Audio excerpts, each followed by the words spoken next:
actor needs to get in order to be ready for the mindset and business side of a creative storytelling career. We should be pushing through to Facebook and YouTube. And if you are watching in replay anywhere but Facebook, come on over to Facebook in order to put in hashtag replay in the comments where comments remain open, and I will be back around to check on you in case there's anything to chat about in replay. But today we are going to be chatting about what your body is saying. So let me know if you could see me and hear me. I am noticing the number go up, which means we do have people catching this live, which is great. I'm using my alternate setup, and I always have to remember to hit that. Keith says live is live. Very nice.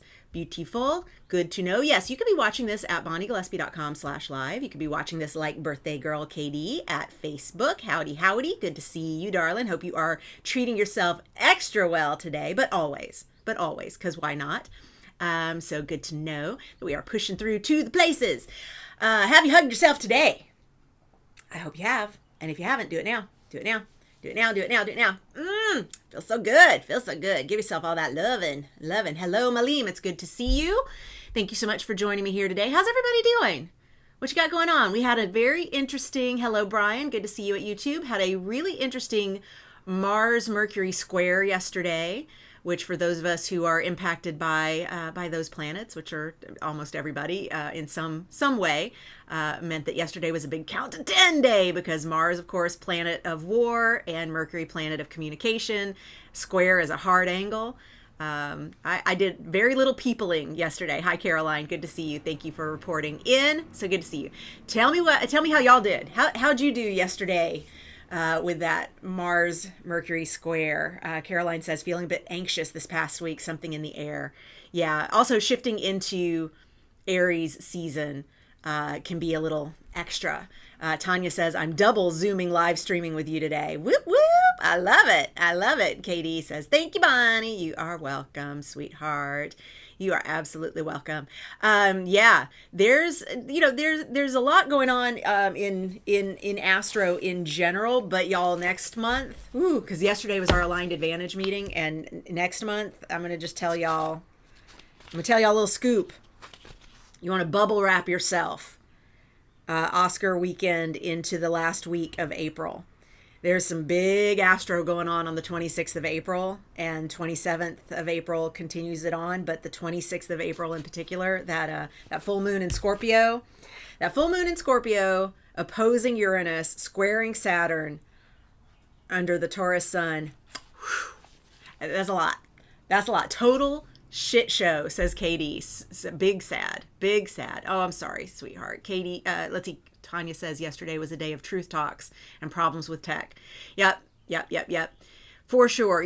Mercury, also technology, communication that we use on the day-to-day. Mercury and Mars are both interior planets.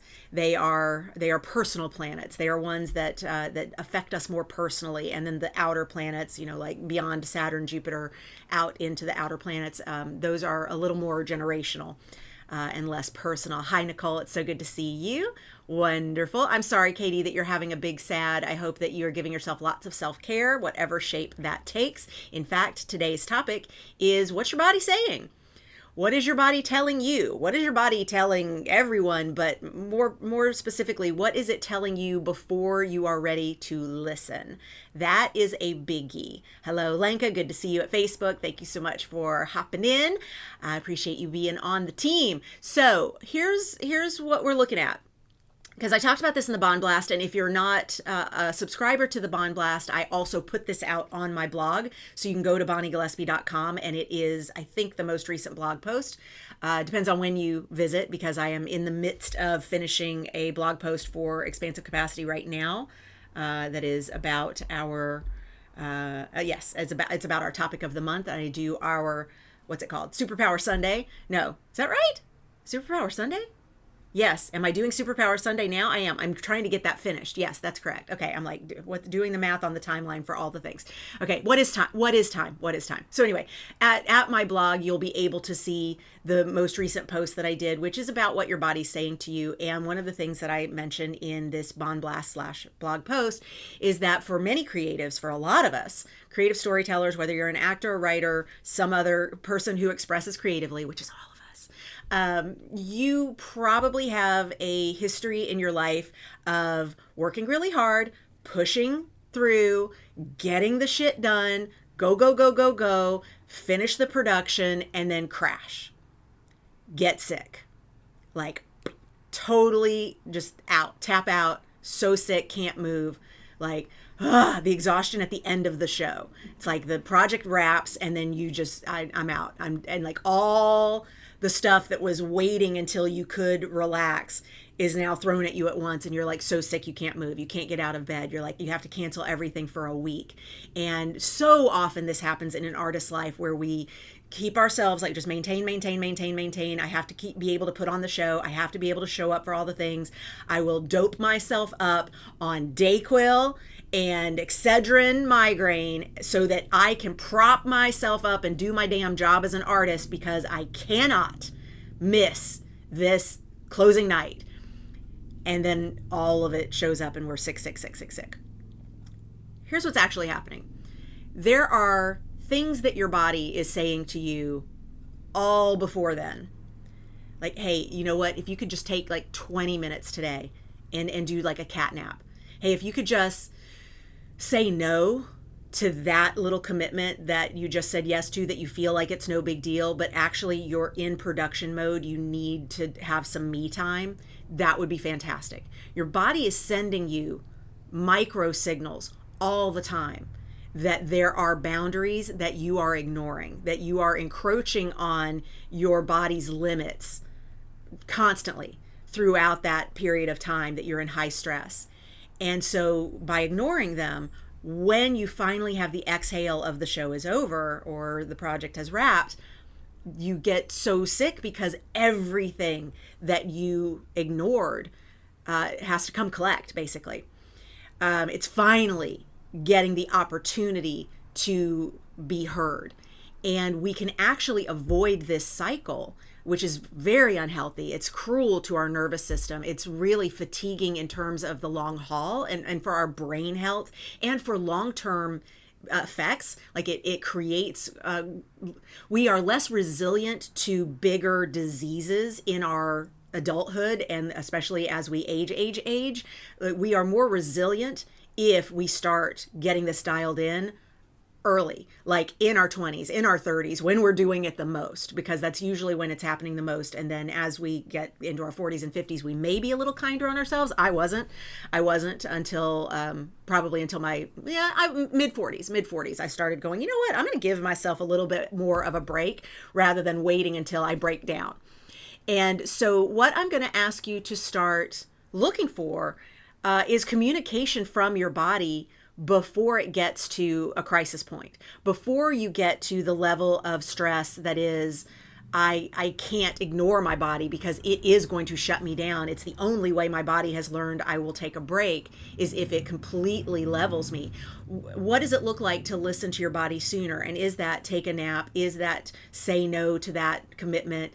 Is it allow yourself more kindness around things that are happening in the day-to-day? It's good to see you, Sean. Thank you, Peyton. Yeah, is that you, Caroline? For sure. Lenka says every time. Peyton says so relatable. Caroline says, I've learned to listen to it a lot more now and know what I need to just take me time, saying no. Lenka says, slowly learning to listen to that intuition I've been ignoring my whole life as I thought it wasn't serving me. Quite the opposite, right? Right. What that intuition is doing is trying to get you to do the micro self-care that prevents these getting laid out and so sick for such long stretches that you have to say no to everything because you have no choice. And so your intuition, your body was actually communicating with way subtle signals.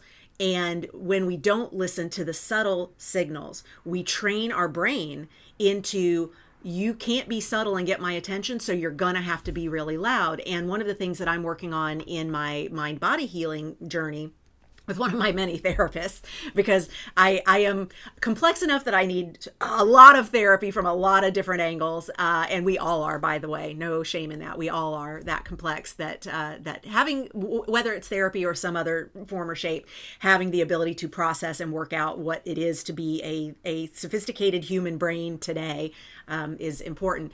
So whatever that support looks like for you, obviously, I find that pain is, and the research shows that pain is the most efficient way for our brain to get our attention, and it uses our body to get our attention. And all it is signaling that something is not right. Becky nailed it. Becky's got a "what the frick is this telling me" still going on in here. So here's how that works. The "what the frick is this telling me" going on is just, you've got a place in your brain that's going, let's soften it with, let's be curious. What could this be telling me? What might my brain be trying to use my body to communicate? Just using a sense of curiosity around it makes it not feel like high stakes. And the reason that we collapse at the end of a big production, or after having been on high for weeks of a production or a project that we've been working on, or whatever it is, part of the reason that feels such like turning that down is we really are changing the brain chemistry from I'm on alert to, okay, I can now finally relax. And what we want to start communicating is a sense of, I can relax all the time, even when I am incredibly productive. I can relax even when I am doing my best. When I am churning out content like a mofo, I can still take down that stuff that's going on with my nervous system that's making me feel that the stakes are so high. And so just coming from a sense of curiosity of, oh, what do you need to tell me, body? Brain, what are you using my body to communicate? I woke up today with a little crick in my neck. What do you need me to know? I mean, obviously, yes, it can just be that you slept funny, but so often it's not that there's anything physical that caused the physical symptom, that if we can start to get curious about that conversation that's taking place, we offer our brain an opportunity to communicate with us without having to create pain. Pain's just the most efficient way for us to get, for it to get our attention. Pain is the most efficient way to get us to slow down. And if what our body is craving, what our brain is craving is, can we just take the stakes down? Can we make this not always feel like such a fight? Can we not make this feel like the stakes are so goddamn high all the time? Like, wouldn't it be great if we could just find a sense of ease about even creating this amazing show or being on this fantastic deadline? Could we just introduce the option of that feeling really good and easy? There's a place in the brain that goes, I don't even know what that means. And that is why something like waking up with a crick in your neck is just asking for, can we slow down? Can we slow down? Can we take a little extra breath around all the shit that's going on right now? Michael says over at YouTube, shifting language can be helpful too. A big shift for me was when I had teachers stop saying things like reach the grandmas at the back of the house and using things like draw them closer to you. That is a beautiful reframe. Absolutely. Because then it doesn't make it about use your voice and project and be like on the assertive with it all, like hit the cheap seats. It's way more, what can I do that brings people in? What can I do that draws that closeness in? And that just artistically is a kinder way to approach the material and the audience, and to make that a collaboration rather than it's just all you having to, stress yourself out to get to the cheap seats. Yes, says KD. Caroline says, yes, physical and mental work together. Brian says, today I decided to just stay in and rest. Fabulous. What, Brian, if you don't mind sharing, did you get as a bit of communication, if you did, from your brain, from your body, that today feels like a really good day to stay in and rest? Or had you scheduled it? I'm just curious. I'm always curious if we're starting to listen to the things that are systems. And I like the word system because the system is communicating and it all works together. It all works together. We know population of thirds. And if you don't know what that is, just Google Bonnie Gillespie population of thirds. The video out on YouTube is called Why Some People Just Don't Like You. It's also why you don't like some people. It's the same side of or different sides of the same coin. As you know, from walking into a party back pre-quarantine times when we could go to parties all the time, you walk into a place and you can feel somebody else's energy and you feel it physically. Like you actually have a physical response to somebody's energy in that space being not your kind of energy. You're like, nope, no, not my person. No. Like you feel it physically. The system is always communicating. We just ignore it most of the time. And I'm going to use my favorite word. The drinking game is drink every time Bonnie says patriarchy. And you will always be drunk by noon because I fucking use this word every day right now. There is so much that is a part of patriarchal programming of having been brought up in and stewed in a reality of hustle culture, of work harder. Therefore, you will get more, and getting more equals you have more worth, you have more value. So he with the most shit at the end of his life wins. Like that's all capitalistic, consumeristic, materialistic, patriarchal, cis het, straight, dominant culture shit, right? There's so much of that if we can take a look at how we are constantly stewing in that and have stewed in that our whole lives. And if instead we can take a moment, a breath, a beat, just a tiny little space between the instinct of I need to do something and then doing the thing to check, was that really instinct? So, perfect example from last night. I felt tired. I felt myself have that moment in the night where it was like, it's after midnight, and I feel myself going, ooh, I could sleep. Like I feel the energy start to dip and I go, oh, I could sleep. Now, I'm in the middle of something. I'm trying to finish an email. I'm trying to finish comments in the dojo. Finish. There's no finishing. The comments never stop coming because I'm always teaching something to a group of people who can comment on the course, which means there will always be answers that I want to share. So it's never over. So it's hilarious that I even label it that I'm trying to finish. Try to finish. There's no finishing. It's never done. It's never done. But I have certain goals that I would like to reach before I go to bed. And so I feel this lull in my energy. And that beat, instead of going, yeah, push through, you've got shit to do, that beat allows me to go, you're always going to have shit to do. What if, curiosity, what if you listen to your body right now? What if that energy dip that you just felt meant it's time to go to bed? And I leaned into that one instead of the one that for decades I've always let win, so much so that I don't even check. I don't even check to see if there's an alternative. I just go push through. And then the sun's coming up and I'm still awake because I'm still working. And I'm like, Gillespie, you're always going to be working. You're always going to be working. It's never done. It's never done. It's never done.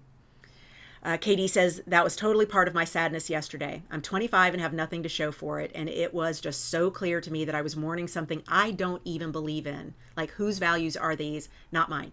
So KD, I don't know if you know the story of how I woke up crying on my 20th birthday, but girl, samesies. I woke up crying, had a huge party on the eve of my 20th birthday, like a major blowout. I had the best friends in college and one of them worked in a liquor store. And so we were able to, even though obviously underage, we were able to get like all the liquor, and we seriously got every flavor of liquor there was and had the biggest fucking party of my life on the night I was 19 turning 20. And so it was an amazing party. I woke up the morning of my 20th birthday crying. Not just because I did the most with the drinking and felt like crap, there's that, but because I wasn't where I thought I should be by the time I was 20.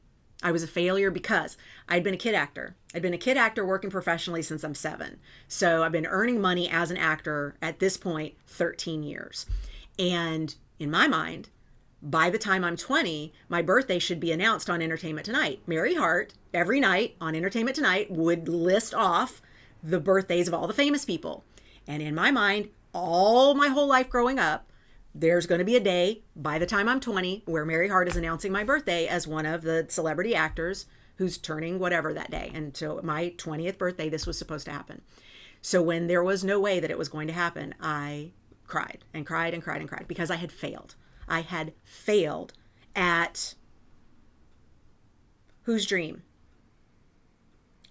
I like playing. Like when I think of who was I at 7 deciding I'm going to be an actor? It was, I liked that I went to a play when I was 6 and saw my dad, but at intermission, they had to get me out of a haze because I didn't realize I had been transported to some other place. And I completely lost track that that was my dad I was watching because I was so in the play. And I knew then, this was December of 1976, I knew I want to do that.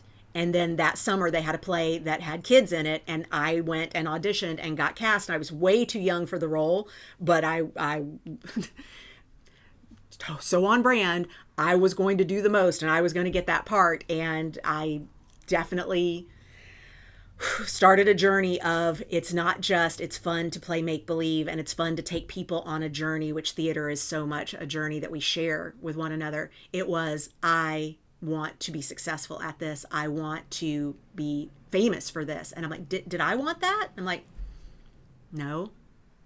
But you're a failure at something if you don't go all the way to the top of it. So this means every doctor who doesn't find a cure for cancer is a failure, right?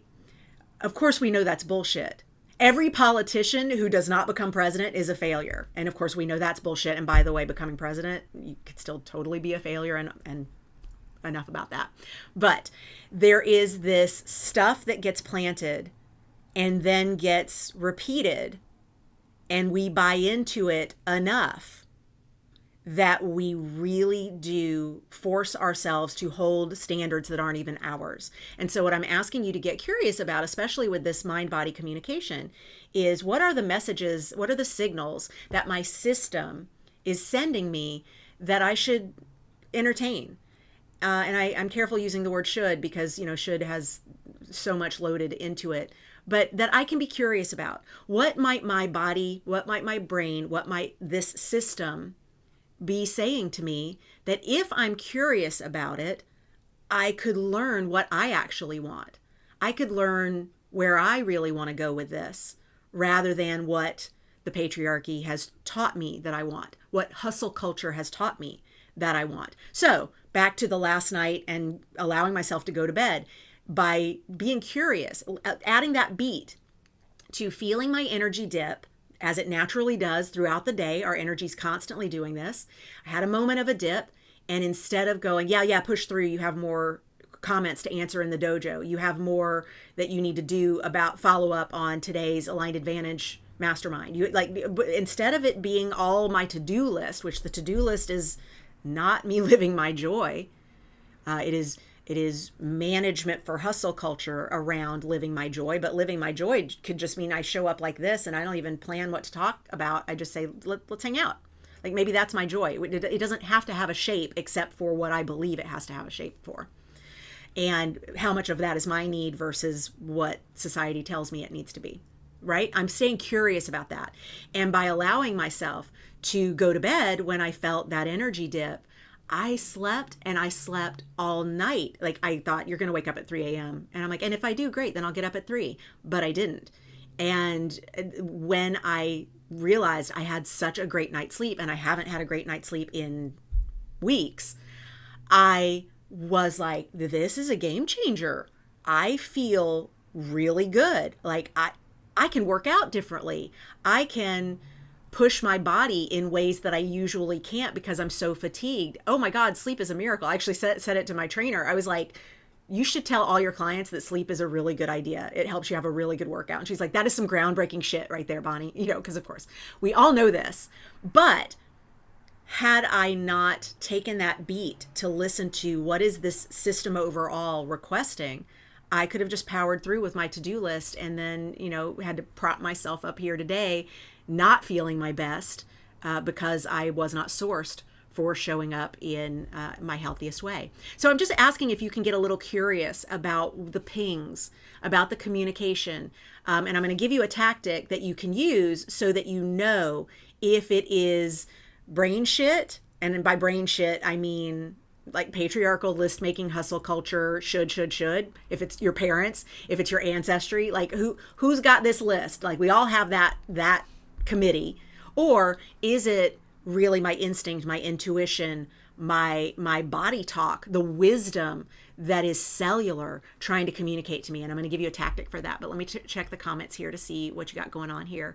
Jay says, hi, Grandma Jay. At 73, I am learning to get over the feeling of it's too late. BS, that is part of the patriarchy mentality. Yes, Jay, the idea that that humans, but especially women, have less value at a certain age puts us in a headspace of, if I've not accomplished as much as possible by a certain age, I have no chance. There's no accomplishing anything now. There's no room for me to live the life that I want to live because I am just going to be put in a corner and forgotten, because that's what we do to our elders as a culture.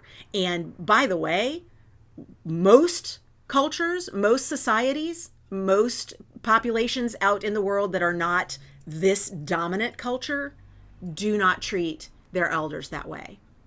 In fact, their elders are respected and revered and sought out for their wisdom. They are treasured and honored and given a place of reverence in society in a way that we just do not do here in the United States, but in Western culture in general. I know. So it is so part of the patriarchy. So I really appreciate that you're getting over that. And getting over it is learning to get over it. That is the work, right? Because it is such a repeated message that the work of it is, how do we soften what we believe is a truth when it's actually just language we've been subjected to 24/7, 365 for how many years? Kelly, I'm so glad you're here. Hope you've hugged yourself, sweetheart. Nancy says that comes into play a lot in the acting world, feeling too old. Right. And again, especially if you are female identifying, you get a healthy dose of you are too old very early. That messaging starts early. And we see time and again in casting how often an older man gets partnered with a much, much, much younger female. And let's take it all the way to body type, that we can have a morbidly obese male who is playing a leading role, especially in sitcoms, and then he's got his much younger, petite, tiny, size 0 wife.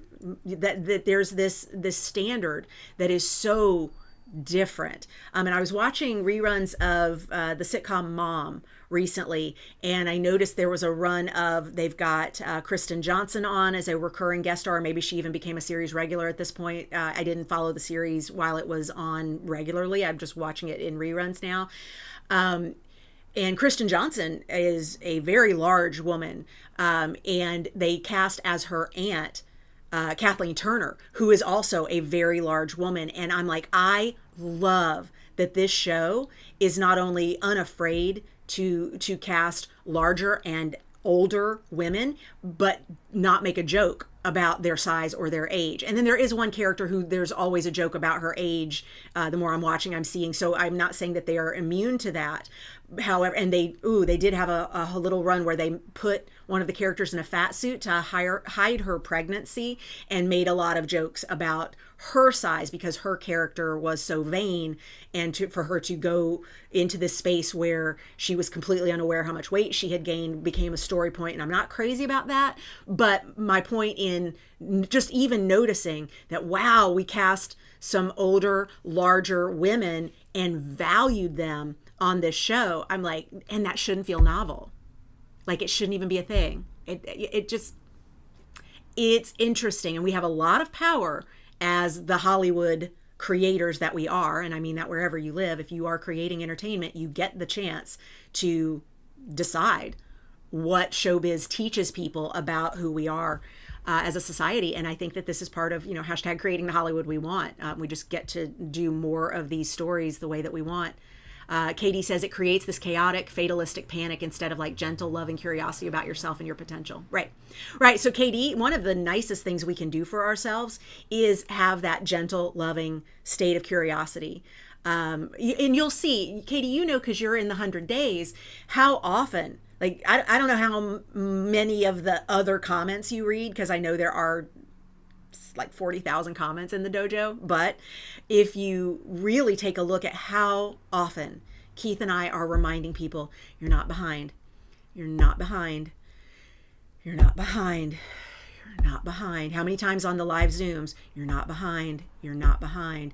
Because y'all come packing this energy of, I'm going to do the most, I'm going to do the 100 days, and I'm going to do the 100. We've actually had people write in and say, can I do the 100 days faster? Can you allow them to open when I want them to open? And we're like, sit the fuck down with that energy. Where does that energy serve you? Because you wouldn't have it if it didn't serve you. But really think about, where does that serve you? And where do you let that bastard beat you up in ways that it doesn't serve you at all? And we're asking, can you just be curious? Can you just be curious these 100 days? Can you just consider that the way we're suggesting you take a look at some things that are a part of your daily life might be gentler,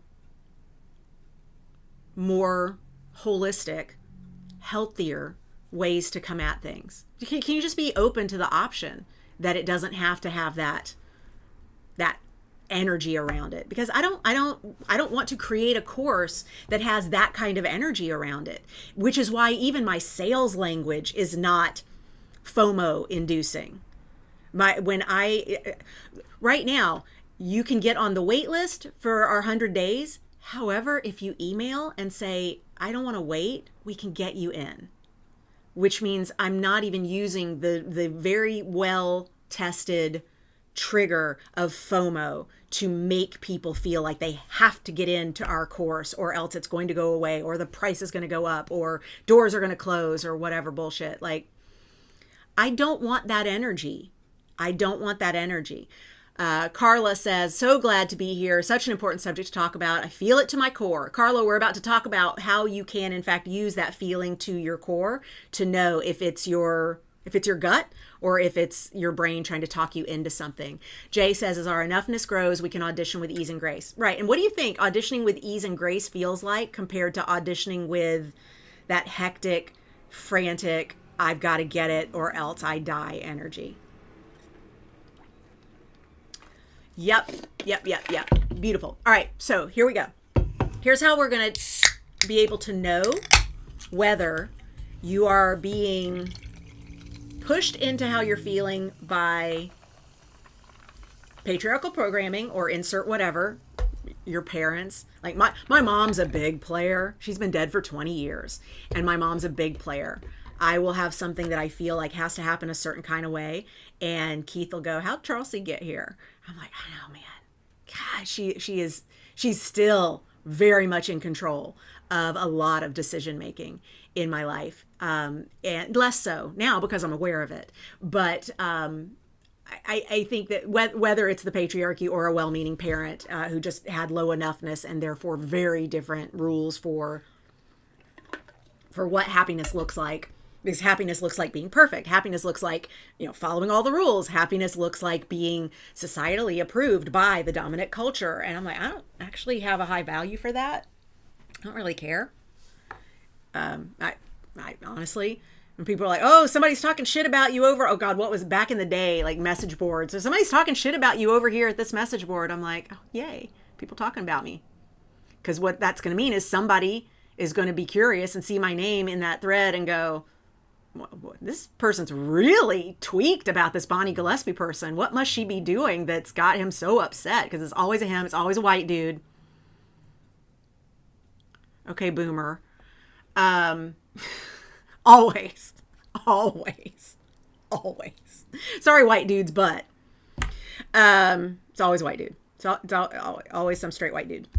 So then they would Google me, and then they go, "Oh my God, I love this. I love this chick. I love that she's disrupting. I love that she's like got stuck in your craw." I just don't care. Buckle up. We're cracking open a new seltzer can. Yes, indeed. Yes, the flavor du jour, Soleil, cucumber, melon. Dun, dun, dun, dun, dun. Yes, love. Brian says, I can hear my mother's voice saying Rome's not built in a day, and I just needed to rest and take the self-pressure off. Brian, that is so good. That is so good. Jay says, being perfect is so energy draining. And Jay, have you ever actually been perfect? Because perfection's so interesting. We're aspiring to be perfect about something or with something, and it's only ever an aspiration.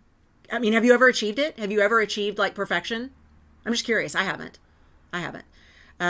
Michael says, as a white dude, I can attest it's always the white dudes. Yeah, it's my husband, Keith, straight white dude. I'm like, I'm sorry.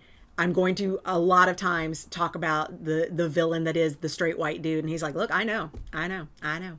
So I appreciate that you can have high enoughness to hear that and not feel like I'm attacking you. Because there are a lot of straight white dudes who feel like I'm attacking them when I say that shit or when anybody says that shit. And I'm like, y'all calm down. You had a good run. Back off. All right, so here we go. Here's how we're going to tell.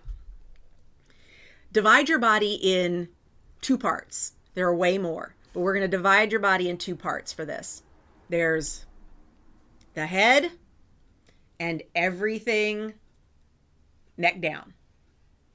That's it. What I'm asking is that you get curious and not obsessed with adding a beat to decision making, especially where shoulds come in, that allow you to check, is this message coming from here or here? And actually feel in your body where the message is coming from. So, an example. Back to last night.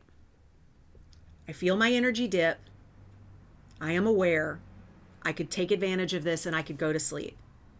And my brain goes, I need to finish this series, like just get to this stopping point with the comments in the dojo. Ooh, you need to write Superpower Sunday for expansive capacity. You could at least get another paragraph written in that before you go to bed. To-do list. That's all from here up. To-do list. No question. Take a moment and go, where am I feeling this dip in the energy that just gave me a cue that I could go to sleep? It's after midnight, circadian rhythms, feeling that moment of, ooh, I could sleep. Where did I feel that? And I felt it like root chakra. Like, and I'm not saying you got to know chakras to be able to do this. I felt it in my ass. I felt it in my pelvis. I felt it in my butt. I felt it on my sits bones. I felt my very grounded butt tell me I could rest. And it didn't feel like pain. It didn't feel like a seizure. It wasn't anything more than a whisper of energy, of just this warmth at a core foundational place in my body. And I'm like, oh, what a wonderful, soothing thing it will be to say yes to that message rather than to say yes to this message that is a list, a bullet point fucking list of all the things that I have to do. That bullet point list of things you have to do is ego, as Jay is saying.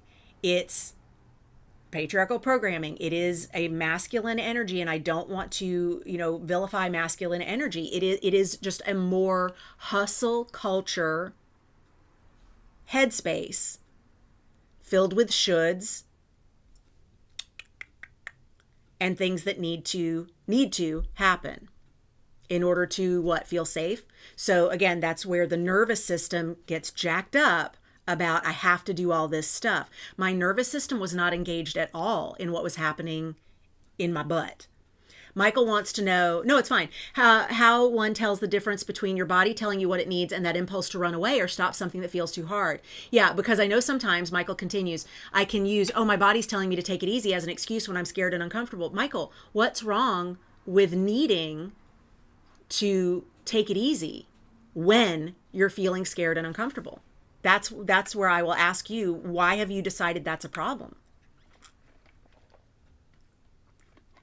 Anna Maria says, very rounded butt killed me. You like that? Grounded. My grounded butt. My very grounded butt. I actually have a kind of a flat pancake butt, but it's grounded. Yes.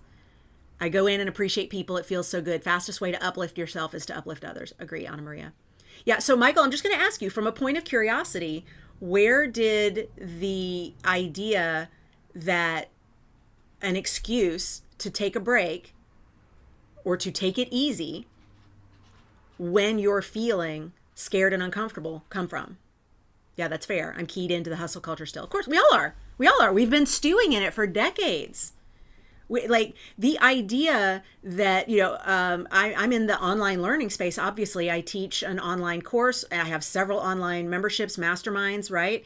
And all of that world is, we had a 7-figure launch, we had a 6-figure launch, we had an 8-figure launch. You want to join the 2 comma club. The 2 comma club means that you made more than $1 million because it needs not just the 1 comma in the 100,000, but another comma because it hit $1 million, there's all this pressure around this. And I'm like, what if I have a launch for Getting Gear for the Next Tier, our flagship program, our 100-day program, our ongoing membership for people who choose to stay in it ongoing. You have that option. What if my goal is, I want to find the right people to be in that? I want people whose lives can absolutely be changed because they're ready to do this work. And they're excited to do this work, a little scared, but excited to do this work. And I know that they are powerfully talented and they're leaders in this business, and they are going to change the fucking world with the work that they do. What I want those people to enroll? What do I care how many? How many I'm going to change the world artists does it take to change the world?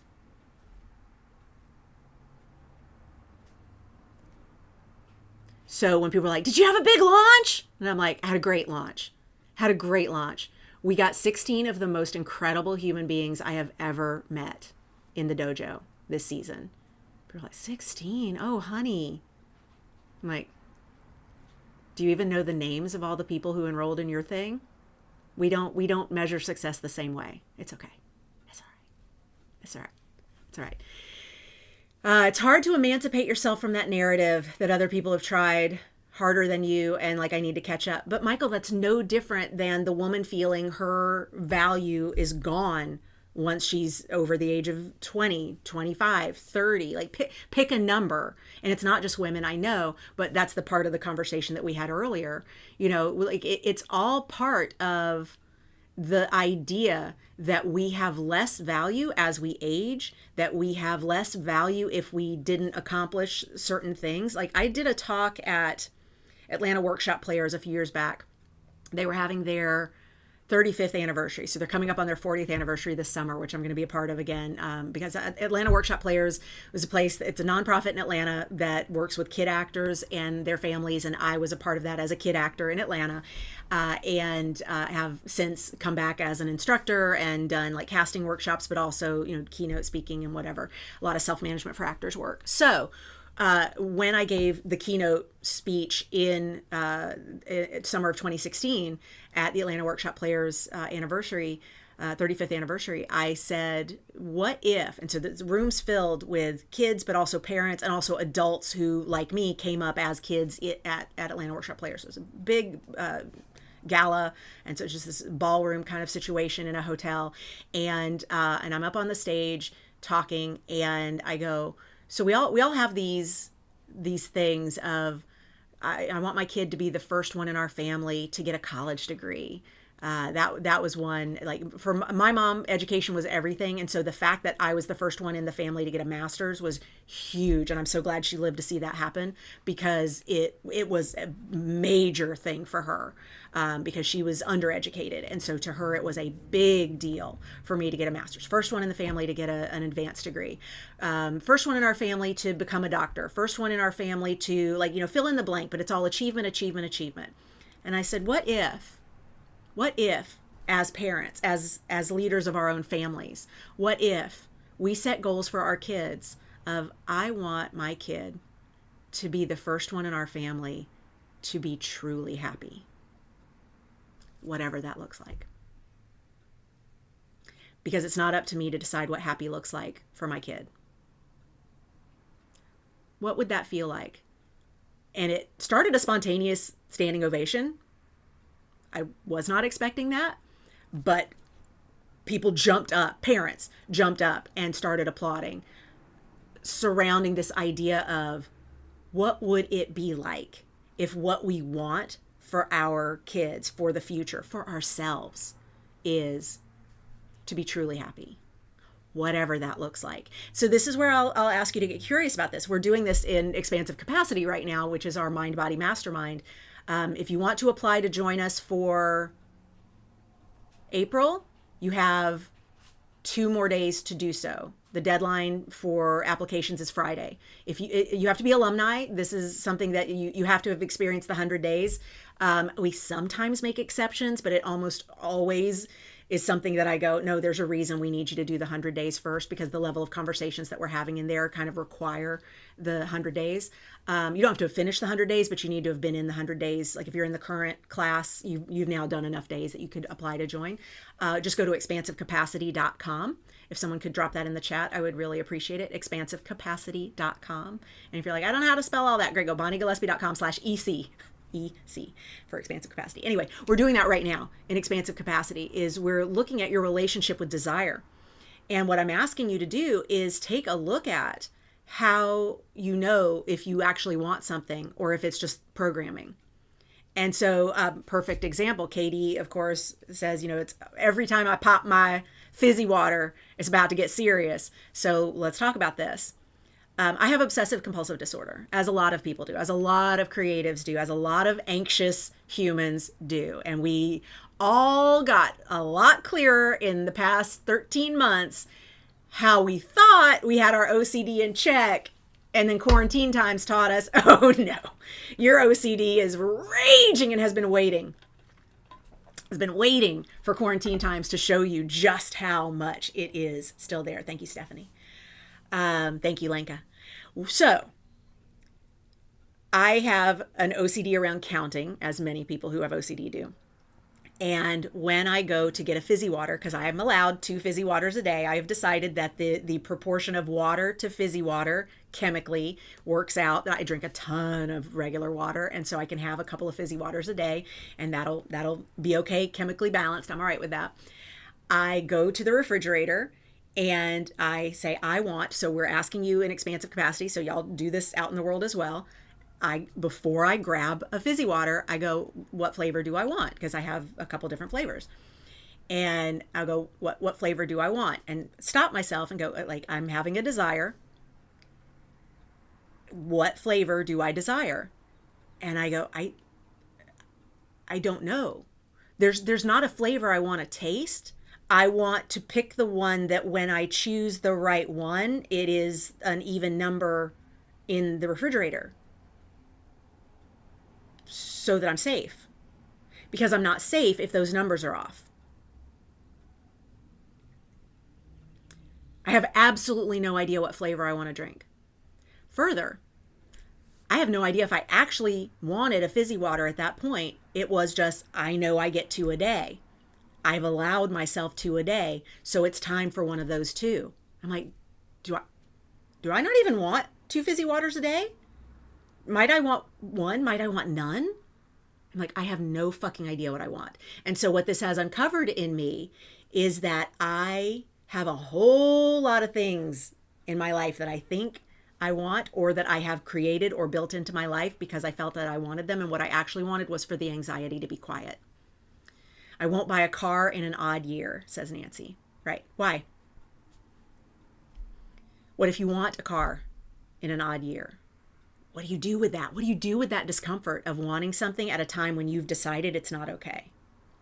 So again, let's go back to what your body's telling you. Where does the anxiety of the counting of the numbers, the buying a car, never in an odd year, where does the number? It's so often numbers for OCD and creatives. It's interesting. Where does that live? And it lives in a place that's up here.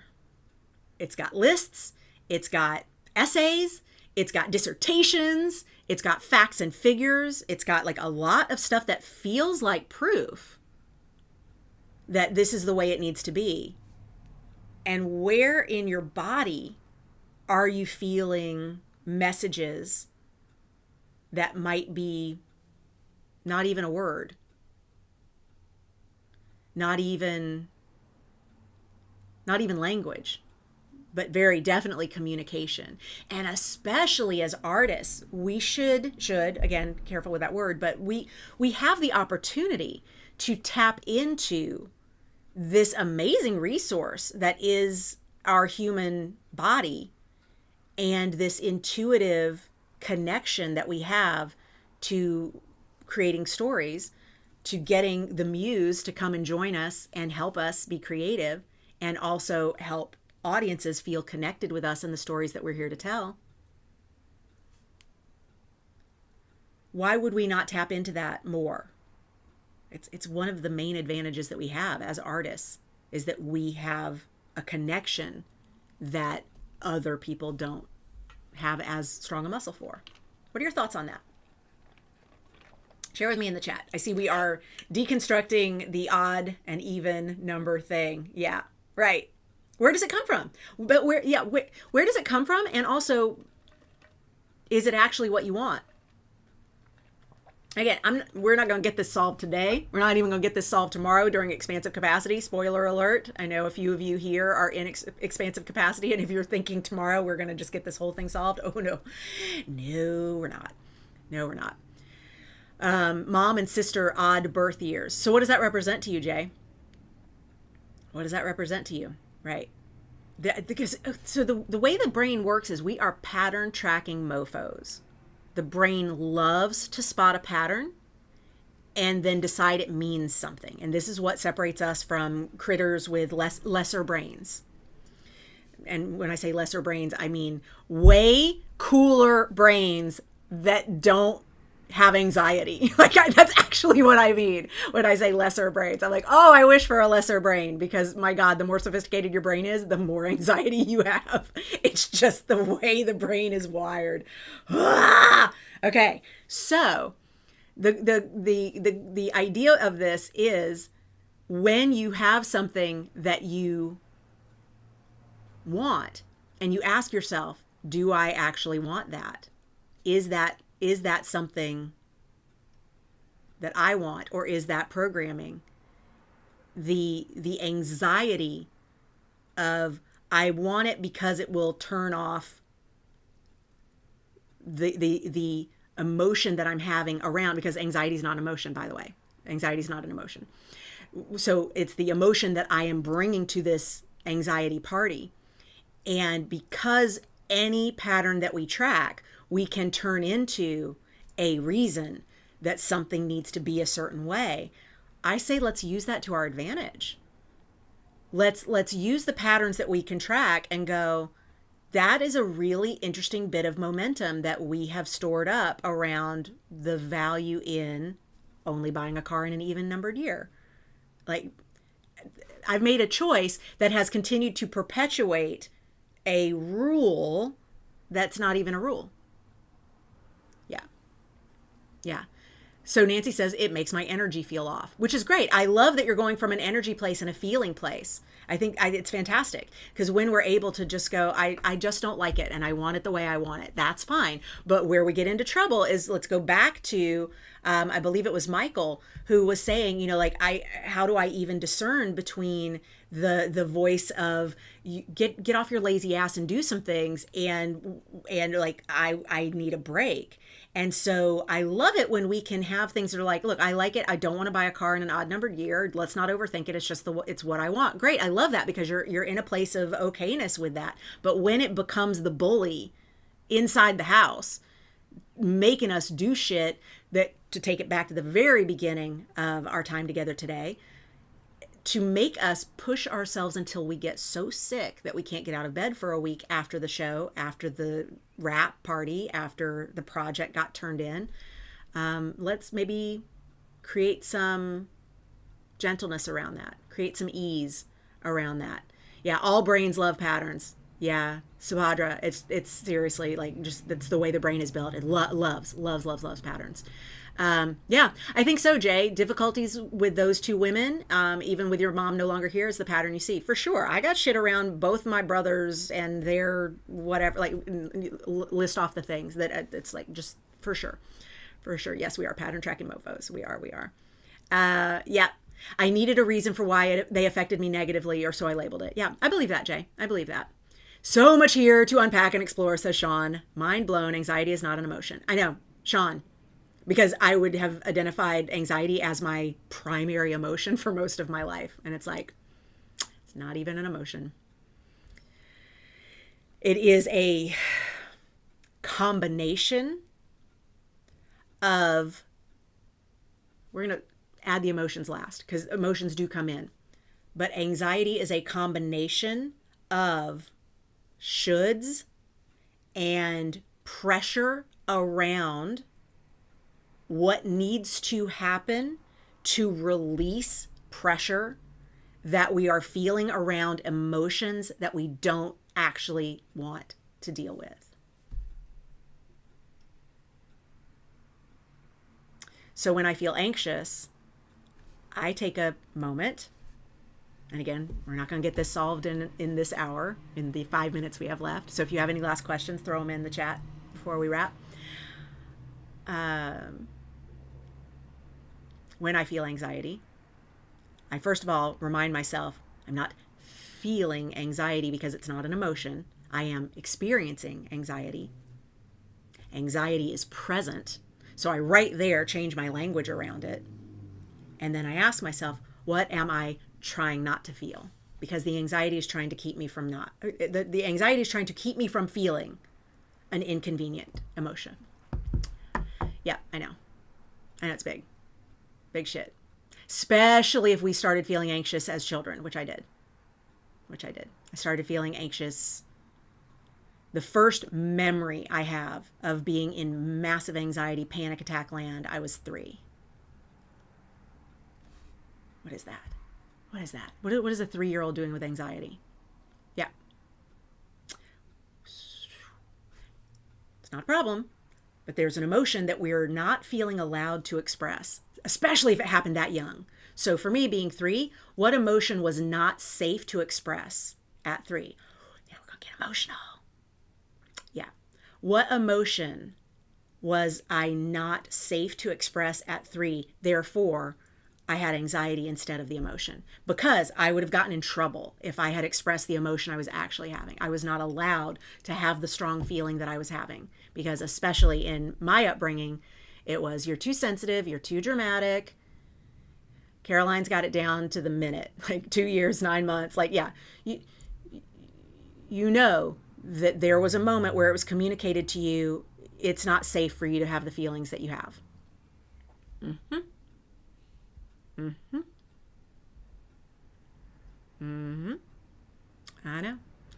I know, Laura. It is. That is the question. I know a lot of times, says Michael, I think of my body as a tool to serve my brain, wants, needs, cravings, desires. And when I'm at my best, when I allow my body and mind to find ways to serve each other. Because, Michael, that's why I described it as a system. Because if you can get them playing nice with one another, you find that they really enjoy working together. They're great collaborators. It's just usually early in life, we got messaging that said you're not allowed to have your emotions. You can't trust them. They're not safe. Having those emotions is not okay. And because, especially as children, we are beholden to our caregivers for life.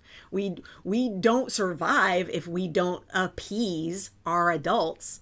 So we learn very early what is the show I have to put on in order to get food and shelter. And so for many of us, it was, I got to be perfect. I got to be quiet. I got to be good. I got to be a high achiever. And then that messaging is reinforced by the patriarchy. As adults, we buy into it. And then we get into a business that is based off listening to our guts, and we spend very little time nurturing that communication. Yep. I do, Caroline. I absolutely think that's why we're drawn to being creatives, because we've not expressed emotions for sometimes decades that have been desperate to get expressed. And if we really think about, like, when's the last time I allowed myself to be angry? It was like, oh, in playing that role. So it's like we play roles specifically so we can have the emotions that we don't allow ourselves to have in our real lives. So Nancy, if both your girls suffer with anxiety, one of the gifts you can give them from a parenting perspective is there's nothing you can do that is so bad that I would stop loving you. There's nothing you could do that is so wrong that I would make you move out. I have visceral memories and visual mapping of being a young child, and my adult brother had moved home after a motorcycle accident, and he and my mom were fighting, and he had been doing drugs and drinking and things that were just not okay for my mom, and his lifestyle just did not work for her, and she called the cops on him. And so here I am, a child, watching my brother let out of our house in handcuffs because my mom called the cops on him. And the messaging I get is, you better be really good, or your mom's going to call the cops on you and have you taken out too.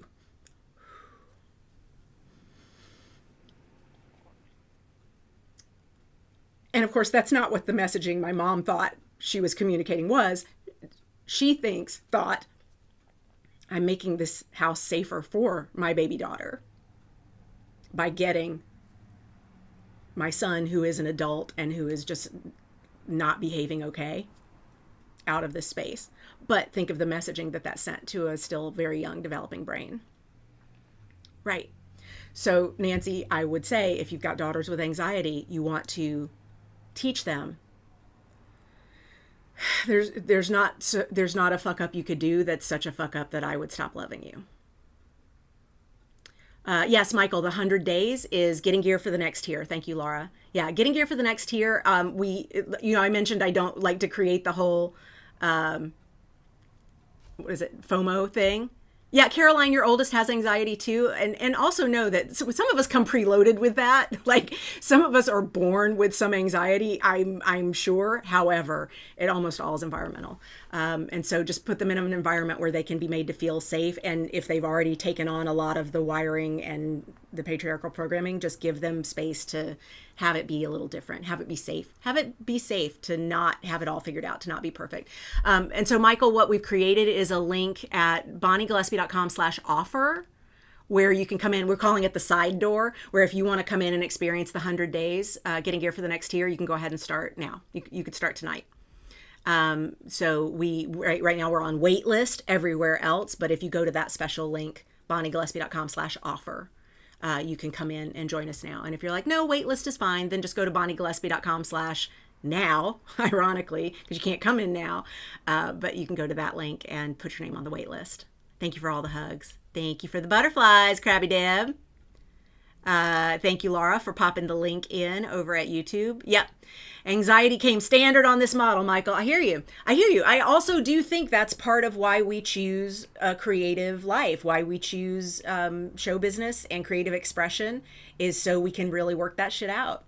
Thank you, Lenka, for dropping the link in at Facebook as well, bonniegillespie.com/offer. Yeah, we'd love to have you. We've got a really great group, very active right now in getting gear for the next tier. Deb says getting gear for the next tier changed my life. Thank you, Deb. Love you. Proud of you. Congratulations on your show and all the things. Have you stirred up some emotions with me? Give yourself a hug. Promise yourself that you're not going to continue the abuse of disconnection. How's that? I am not going to continue the abuse of disconnection. I am going to actually feel my feelings and not rush to make them go away, even when they're inconvenient. What a lovely bit of kindness we can offer to ourselves and the world right now. Drink some water, fizzy or otherwise. Shake your body. Thank you for joining me today. If you ever want to keep up with my schedule for live stream, I try to keep it updated at bonniegillespie.com/events. Events. Yes, and of course you can be on my mailing list. Sign up at bonniegillespie.com/bonblast. I'll be in your inbox at least once a week, letting you know what's up. Love you, beautiful people. Stay very good to yourselves. All right. Stay ninja.